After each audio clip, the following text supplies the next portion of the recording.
You're watching Nailing the Apex. I'm Tim Harini. Please head on over to Spotify. Give us a 5-star rating and a follow. Same goes with Apple Podcasts as well. Rate and review as it really helps us grow the show. You can also watch us on YouTube. Joining me today from Sky Sports F1, IndyCar and motorsport commentator Tom Gaymor. Tom, thanks very much for taking the time to do this. How are you? I'm good. I love your entries. They're much quicker than I can manage. If ever Sky said I had to spill that as my opener, I think I'd struggle. I always go from the standpoint that I think like people tune in to listen to you or to watch you like talk about the things that are happening, and so I'm always like, if I have like an intro, I'm like, I gotta get through this intro because people don't want to hear the intro. Yeah. Well, you're doing very well. Thanks, buddy. I appreciate that. So, IndyCar finale from Laguna Seca this past Sunday.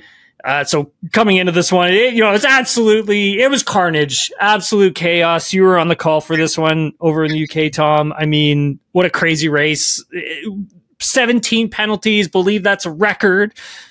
Most of the race took place under caution. I believe it was over 70 minutes of caution, 8 cautions in total, 432 on-track passes, the most passes recorded at Laguna Seca. Just a wild, wild race, Tom.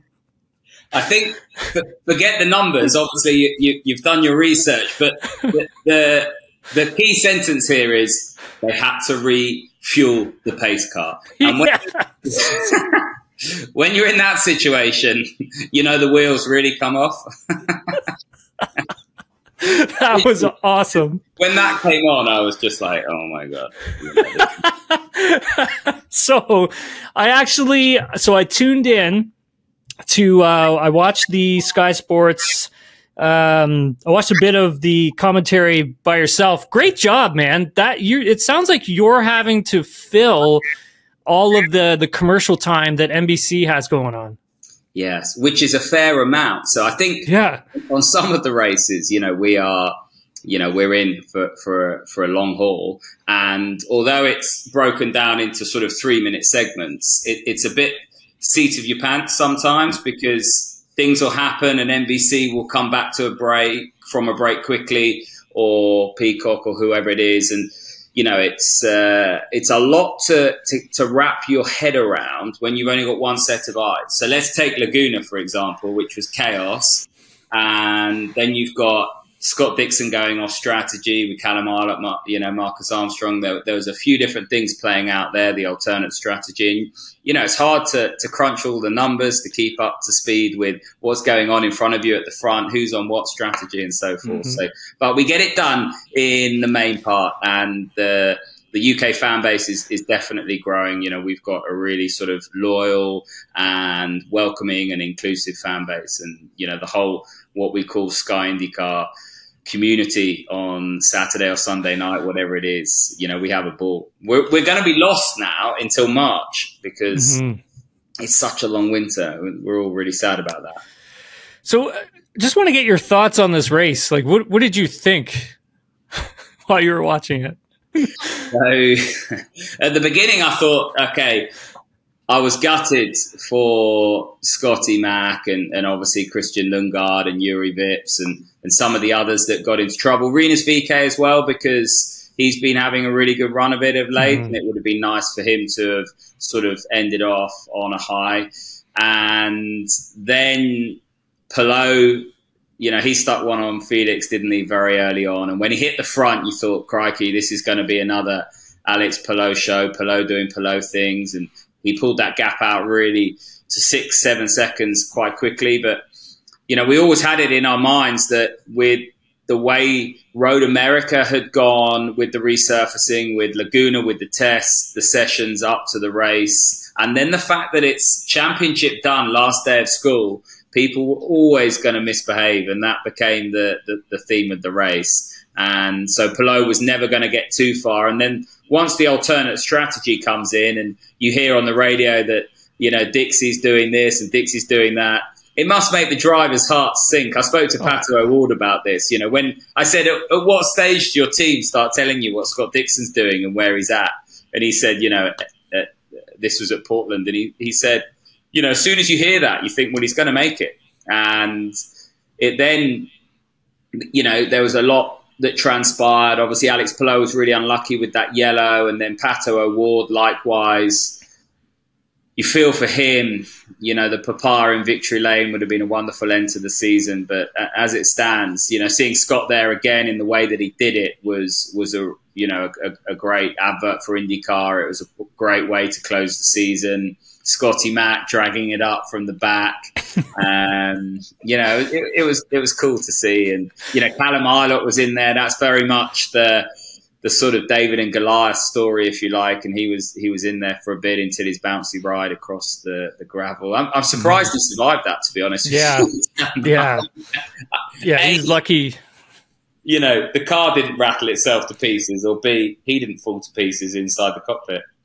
For me, I think the whole race was definitely entertaining. Way too many cautions. It got pretty ridiculous at points. I mean, for Laguna, yeah, like.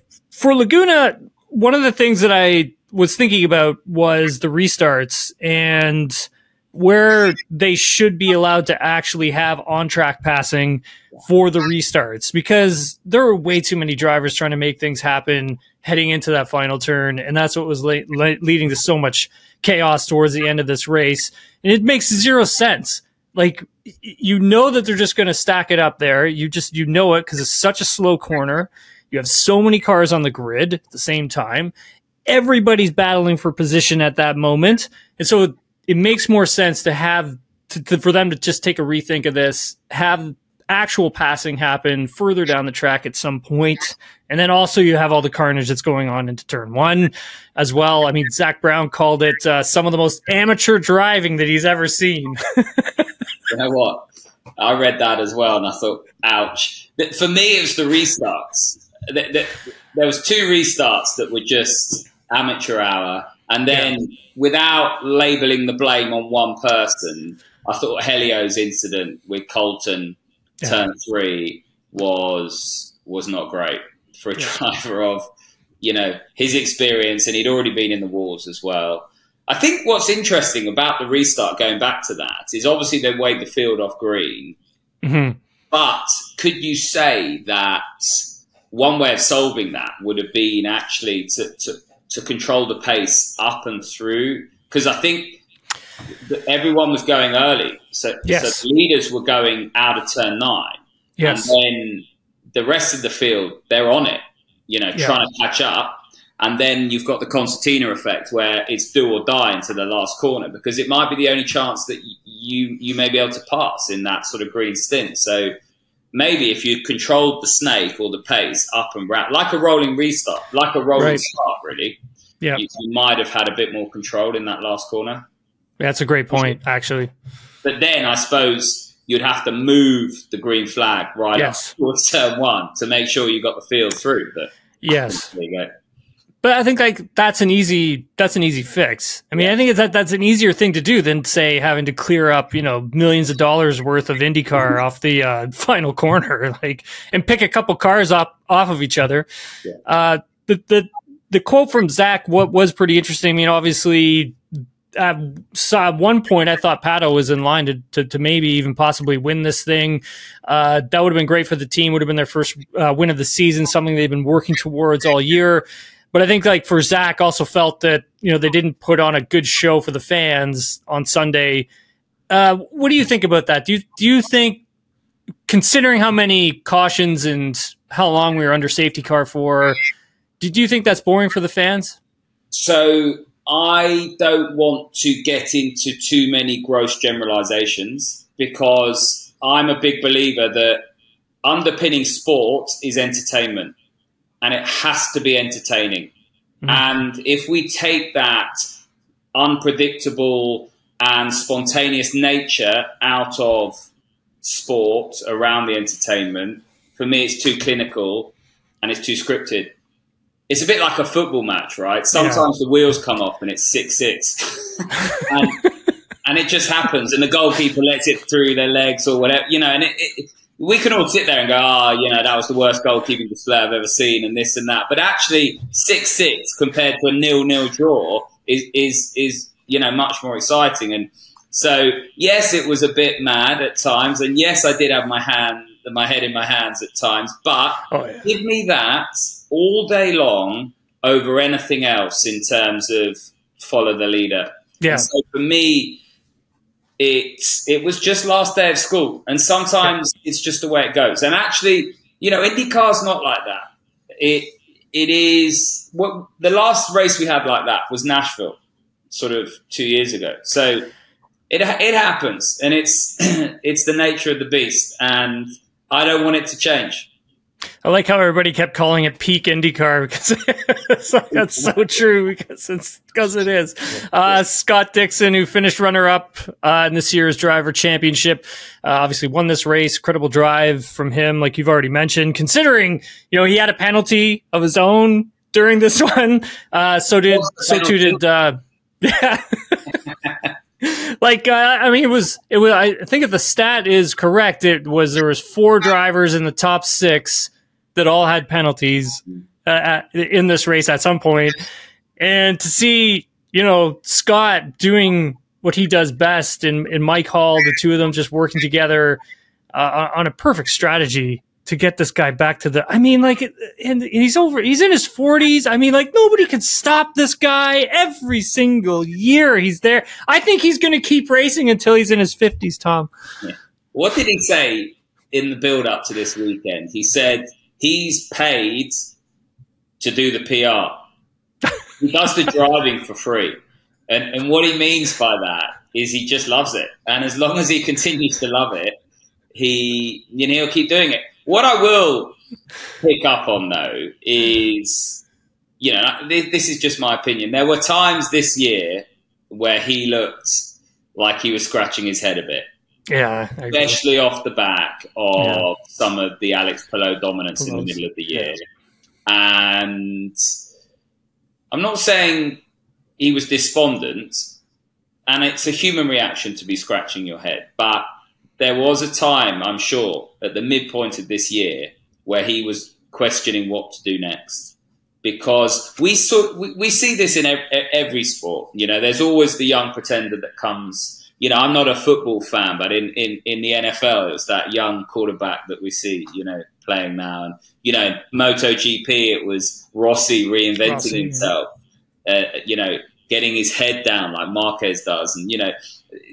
And, Scott doesn't need to reinvent himself, but there was definitely times this year where he must have been scratching his head. And then to turn that around and finish like he did is, ominous for the rest, because he's going to come back next year and he's going to carry that confidence into the season, and he's going to be Scott Dixon doing Scott Dixon things again. It's not going to change. Yeah, that's a great point that you make, and I think the confidence thing is such a huge part of any driver's well-being, and especially if you're scoring a win in the final race of the season. Yeah, that's just going to bleed over into next year for sure, 100%. And you know what? I'm on the same page as you with, there were points to the season where, I just felt like he wasn't the Scott Dixon that we know that he's been. But then the GMR, he's changing of the guard. Yeah, exactly. That's the same way I kind of looked at it too. But then the GMR Grand Prix rolled around, the second race at IMS, and I think for me, that's where things started to turn for Scott, because that was an incredible drive from dead last. You go back to the emotion and the entertainment aspect. It's Rocky Balboa-esque. He was on the ropes taking the hits, and then he's come out fighting at the end of the season and just blown everyone away. The following the win for Scott, felt that there was a lot of inconsistencies with race control and penalties. I tend to agree with him, but at the same time, it also seems that maybe some of the drivers starting to lose a bit of confidence in race control. And so for race control in IndyCar, it's been fairly consistent in terms of its, the stewards and how they throw out the penalties. But this season, it's been a little bit different. But there's the same people in the same positions. You got Max Pappas, Arie Luyendyk as the stewards. You've got Kyle Novak as the race director. And I think some of the concerns from the drivers range from a number of different things. I think the jump starts that weren't called at the Indy 500 this year, I think Sunday's incident between Rinus VeeKay and Scott Dixon, obviously, as well. Yeah, but I think like for Scott's incident with Rinus, that was a weird one because if you look at that overhead camera shot, it does look like Colton gets into Scott a bit. So I don't know exactly what went on at that point, whether it had anything to do with the new surface and just caught him off guard. But I think at the end of the day, that could have been a worse incident that could have happened, and Scott just managed to save it. And unfortunately, it ran into Rinus. But for that situation, you know, Scott saying that, you know, for something like that, you would have to give a place back. But for that weekend, it was a drive-through penalty for him. He is very calm, Scott. For him to be so incandescent with rage and not let it drop, he was still going during the pit stop. You know, you go on the player, on the driver's reaction here, and their reaction speaks, you know, tells us everything we need to know. And I think his reaction is it pretty clearly wasn't a penalty. I think for me, the one, because we're always going to get this right. Yeah. Whether or not it's referees in soccer or whatever it is, it's the human element. It's subjective. So we're always going to have talking points, never going to change. And I actually don't mind the IndyCar way of doing it because I think Formula One tried to get too pure and it's created a mess. Yes. And for me, though, the one issue with IndyCar, and they cover it off with if cars make contact, we will throw the yellow. If you have a car stopped on track, we'll try and get everyone through into pit lane before throwing the yellow. That, for me, is still a bit of a grey area. Mm-hmm. And Colton was on the radio at Laguna questioning why certain things were happening around that. And I think, you know, Palou, for example, really lost out, which actually from a neutral perspective wasn't a bad thing. But it's, you know, if I was driving, I would have a few concerns around that. That's the big one for me. 100%. Yeah, 100%. And I think like even trying to nail that is extremely difficult. I think like CGR nailed it once with Alex during one of the full course cautions. So essentially, for those listening, for those that are listening who don't know, essentially what happens is when IndyCar throws a full course caution, usually the pits get closed, and then they deem when to reopen them during the safety car period or whatever. Sometimes, if you're lucky, like Alex got at one point in the race, he was able to get in before they threw the full course caution. He was able to get a pit stop out of that. But I mean, I think like looking at this season in other forms, like I even question, like if you go back to Toronto, and I was here for this race, like Alex's front wing was hanging on by a thread, and you know they didn't call him in when they should have. If that thing had came off going down Lakeshore Boulevard, it would have been a horrible accident. And so there are little things I think that are leading to maybe drivers starting to lose a bit of confidence within race control. So I think that's going to be a big off-season conversation between everybody and the stewards. Also, another strange situation that occurred down at Andretti Global, I guess Andretti Autosport, but Andretti Global now, during this race at Laguna that ended up costing the team about $1 million in Leader Circle payouts. I'll explain quickly what the Leader Circle payouts are. So essentially, the Leader Circle payout is for those that, how do I explain this? Between all IndyCar teams in the series, essentially the top 22 points scoring cars who are entered full time into the championship are awarded roughly about $900,000 to $1 million. So teams were actually asked this year, Tom, to take a bit of a haircut from the Leader Circle this year because they wanted to invest that money into marketing, which is fair enough, and everybody agreed to it. But coming into this weekend, Devlin DeFrancesco was in 22nd place. So the last Leader Circle payout position. He's the last one that could earn a Leader Circle payout. If the entrant were to stick to 22nd place by the end of Sunday. And essentially, Andretti Autosport lost almost $1 million on the last lap of this race. Devlin, he had gotten himself into a couple incidents. He was actually having a decent race up until the point where he had a few crashes, but it damaged a piece of the car in terms of the transmission, having trouble shifting, so the car was going slower. So the race stewards black flagged him, brought him in, asked the team to basically try and fix the situation because he was going way too slow on the racetrack. They sent him back out, and then officials noticed that the car was still doing the same thing, still not able to shift properly. So they brought him back in. And this is according to Racer, but when they brought Devlin back in, there was an official standing in front of his pit box, not letting him leave until the team had fixed the situation. And in doing that, they essentially costed themselves 22nd place because Juri Vips, who had a crash on the opening stint of this race, he was brought in. The team was able to fix his car, sent him back out. And so the number 30, which was a full-time entrant, essentially outscored Devlin's car, outscored him by 1 point, and they ended up getting the Leader Circle payout. And the Andretti Autosport car of Devlin DeFrancesco, the 29, it did not. But there was a really interesting, and you alluded to this when we spoke before the podcast, situation where Devlin was being asked to move along, and he couldn't because there was an official in front of his car. But those requests to move along didn't die down.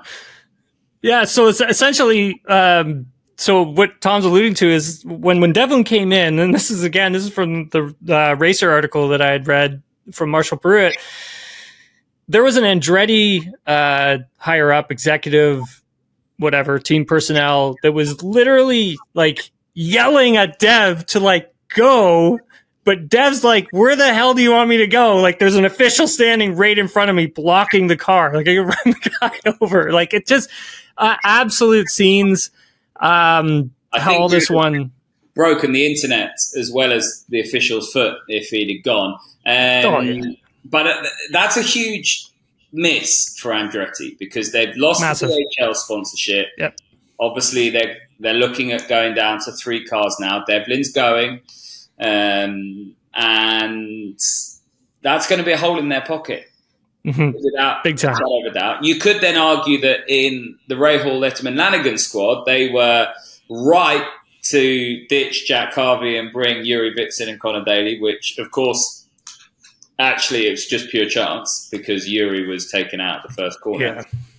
But it's going to be a big miss. Andretti will have been feeling the pressure there and will have wanted that money dearly. Big time. Their 2024 driver lineup. So far, it looks like Colton Herta, Marcus Ericsson, Kyle Kirkwood, and that 4th entry, seeing as how they didn't get any money for this Leaders Circle, and like you had mentioned, the DHL sponsorship, which is leaving the team. I doubt they get a 4th car into that team. They've lost Devlin's money. They've lost, of course, DHL, and they've lost the Leaders Circle money.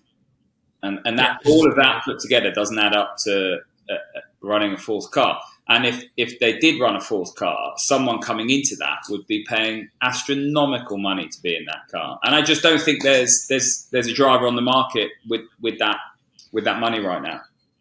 And for those listening, watching, so the DHL car that was driven by Romain Grosjean this year. Grosjean obviously not going to be with the team for next season, and it sounds like DHL might be making their way down to Chip Ganassi Racing for one of their cars for next season. So we'll see how that plays out. Pato O'Ward loses out on P3 in the driver's standings. Like you and I were discussing before we started recording, like I believe with him losing out on that top 3, he loses his shot at a super license this year. But still chances for next. That's big for him because Palou not being there now at McLaren, and he's still contracted to be a reserve driver, but Zach Brown said it's unlikely that he's going to show up in Singapore this weekend. Yeah, he's not going. Just unlikely, not definite. But I think like one of the things for them is like I think they had some hopes on trying to get Pato that super license so he could be their reserve driver for next season. Pato also telling me that he's probably going to be in the car for FP1 in Mexico for the Mexican Grand Prix. There's other ways that they can manufacture that situation. Yes. But I think Pato deserves it. I think he started the season very strongly. We all said it's Pato 2.0. He then had a few misdemeanors. Long Beach, Detroit, obviously what went on at the 500. But he bounced back in spectacular fashion. And the greatest measure there is his ability to consume what he had, to actually just cement his position and not crash the car trying to win races. You know, he desperately wanted a win, but he was very mature in just making sure that he brought the car home and actually didn't throw away what he had. So I think he actually had a stronger season than it looks on paper because he had a bit of a roller coaster and he regulated that emotion well and that pressure well. And I think, you know, they could have been right there. It just didn't go their way at times. Yeah, which is a real shame. I mean, I think like for Pato, he's been, through so many different feeder series. He's been with a few different programs and, it's great to see that, Arrow McLaren picking him up, putting a lot of faith in him. And at the same time, I think he's also rewarding them with some really stellar driving. Like you had said, though, there had been a couple races this season where a little, not the greatest idea, Pato, but outside of that, he was pretty remarkable this season. And it would be great to see him get a shot at that reserve driver role in F1 if he is able to accrue enough super license points somehow. And I love him in and out of the car because you know what you're going to get, ninja hands. Yeah. And out of the car, I just think he's such a cool dude. He's great for IndyCar. He is. It speaks his mind, which is always nice to see. He's not really too PR-y, which is great. I love that. And yeah, he tells you what's on his mind. I want to talk about Callum Ilott. He's the target of some online abuse recently here. So I guess this would be the second round of this from a few of Agustin Canapino fans. It's the second time this season, like I mentioned. The first time came in April at the end of the Long Beach Grand Prix, if memory serves right. And that one actually there were death threats sent to him and his family, and it was a pretty horrible situation. A big part of this one is towards Callum in terms of what happened in the race on Sunday, but Callum's had to shut down his social media. So Twitter, he's got that on private now because of all the abuse he's been taking, but he actually posted a video before doing so. And it was an onboard camera from Agustin Canapino, and it kind of showed the situation. And so to break it all down, essentially Callum's obviously trying to overtake his teammate. This is IndyCar. These guys aren't, best friends on track. None of these guys are when they're on the racetrack, right? This is bare knuckle boxing. But getting down to the braking zone, Callum is clearly ahead and pulls off a great pass around the outside of his teammate. How do you put that in? Because that was huge. That was a big pass. He should have been being celebrated for one of the race, not be in the position he's in now. Yeah, well, I think one of the reasons why it should have been one of the passes of the race is because there were so many other drivers who tried to get a move done around the outside, and they couldn't do it. And Callum had a remarkable move. He was clearly ahead of Agustin Canapino, and then Canapino had a bit of it looked like oversteer, like a moment of oversteer, and that brushed him into the rear of Callum, damaging a bit of Canapino's wing. And Agustin Canapino, to his credit, he was running a very strong race. Like, he's very good race. He's actually been a very impressive rookie. Really enjoyed watching him drive this season. The rookie of the year at once. Yeah. Because I think he needed to finish fifth or above, right? Yes. Yeah, I think it was something like that to beat Marcus Armstrong to it. But then, take a look at all this. What did you make? Because Junco Solinger Racing, they had to make a statement. Callum's had to shut down part of his Twitter. And at the same time, the statement that Junco Solinger put out, it wasn't strong. You know, like it wasn't a. It didn't call it out for what it is. It's abuse. Yeah. It's not negative comments. It's abuse, and it's utterly vile. The behaviour is nothing short of horrendous. And for me, first and foremost, they're not sports fans, because if they're sports fans, they pick up on the point that we've just addressed. That was one of the moves of the race. Yeah. Secondly, they don't regulate their emotion. And not only do they not regulate their emotion, they then feel the need to be abusive towards another person, which for me is indicative of social media. This is not a Agustin Canapino fan base problem. This is not an IndyCar problem.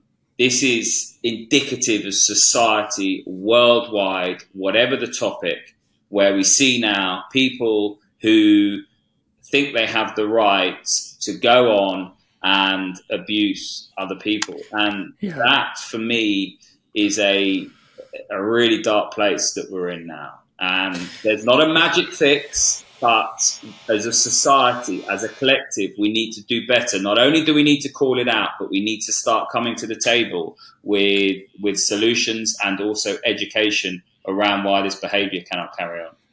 And I wish that there were other ways that the social media provider could actually also do something about this, because there definitely has to be different ways. Like they've got AI, they've got bots, they've got ways of tracking this stuff down and finding the individuals. In an instant. The reason they don't is purely, in my mind, is because of the revenue streams that drive engagement, that are driven by engagement.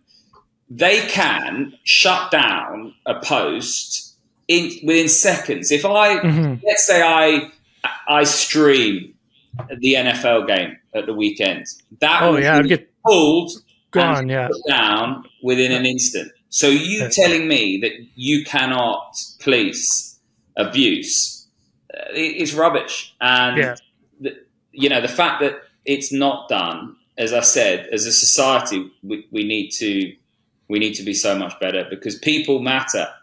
And, 100%. The human element, we're all human. And to be on the receiving end of that abuse, the consequences can be catastrophic. Yeah. Want to move on, talk about Colton Herta, driving his dad's old IndyCar. So a few months ago, so the backstory to all this, folks who don't know, Colton Herta a few months ago found his dad's old 1998 Reynard 98i Ford Cosworth. The thing is awesome. I remember it from my childhood watching Brian Herta wheel this thing around. So he bought it, restored it, and surprised his dad with it. If you haven't seen the video for it, go over to and great video. It's great video. But it's not just a video. I mean, how amazing is Colton doing that? It's awesome. Just so cool. And then the video, I must have watched that about 10 times. Just for the sound. The car, and you sat in a race car, when he leaves pit lane, that's intimidating. Like that thing, it's a bit like taking a dog for a walk or the dog taking you for a walk. That thing has the perception that it's taking you for a walk. And it's an absolute beast.